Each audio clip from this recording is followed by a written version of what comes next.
We are making the Cupid's bow and an arrow. A third of the current story revolves around finding this bow, so I think it is kind of important to make this bow. I want the dolls to physically hold on to this bow instead of an image overlay during the editing. In the past, I sometimes did a paper cutout of any props I needed, but I thought I would actually take the time to make a three-dimensional object this time. I eventually want to make 3D props for everything we use, but of course, it is easier said than done. It is quite time-consuming to make these props, but anyway, my plan is to eventually have everything made physically so the dolls have something physical they can interact with. My version of CA Cupid did not come with a bow. I think her original bow was completely gold with an arrow that had a heart-shaped pointy end. Her original bow is kind of small, but we are going to make ours much bigger so I can add some embellishments. Eventually, I also want to make the huntsman's bow for Evie. I rarely use Merida, but she will need a bow too. This is probably a good practice run for figuring out how to make a bow. Basically, there is one metal shaft that includes the upper and lower limb and the grip. I made it with a piece of cardboard and then painted it with metallic silver paint.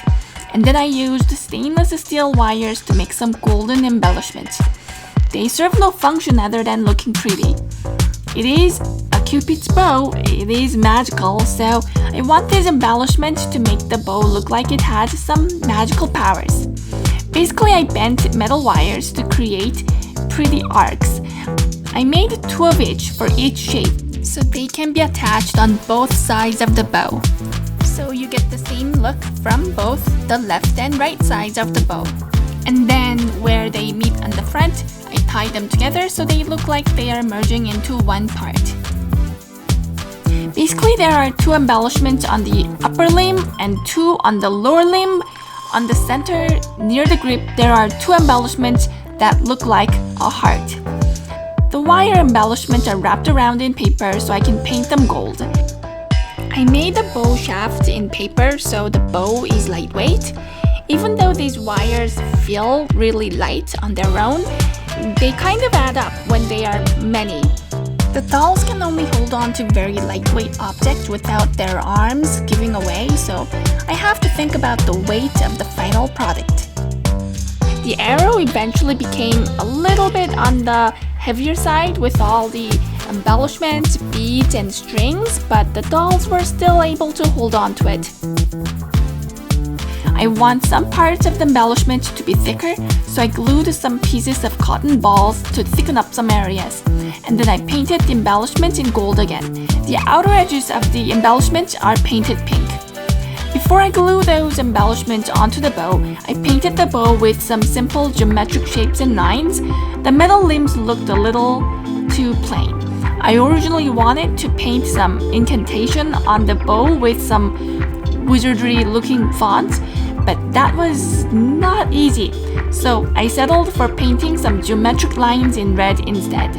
I was originally going to paint it gold, but it wasn't really showing through. I thought about painting it pink, but I wasn't sure if this pink would show through, so I went with the primary color red.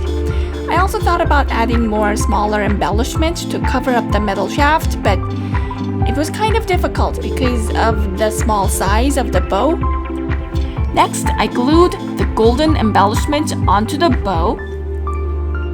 At this point, I was thinking maybe I should have made a hole near the grip so the arrow can go through the hole. That might have been cool, kind of like the arrow gets charged with magic as it passes through the bow. But anyway, maybe next time. Then I decorated the bow with some rhinestones. I glued 5 little rhinestones on the lower limb, and then 5 more little rhinestones on the upper limb. I repeated for the other side. Then I glued a large red rhinestone on the center of the grip. I repeated for the other side again. Next, it's time to create the arrow. I used a pink craft feather. I cut out most of the feather part, leaving behind only a small portion of the feather, and then I glued 2 heart-shaped beads on the tip, and then I painted some gold lines along the shaft. Then the arrow is done. I only made 1 arrow. Really, only 1 arrow is needed for the story. CA Cupid is not going to shoot her arrows to everyone at the wedding, although it's going to look like it's going to become a mayhem. I thought I was done until I realized I forgot to add the bowstring, so I used a gold embroidery thread for the bowstring, and then the bow is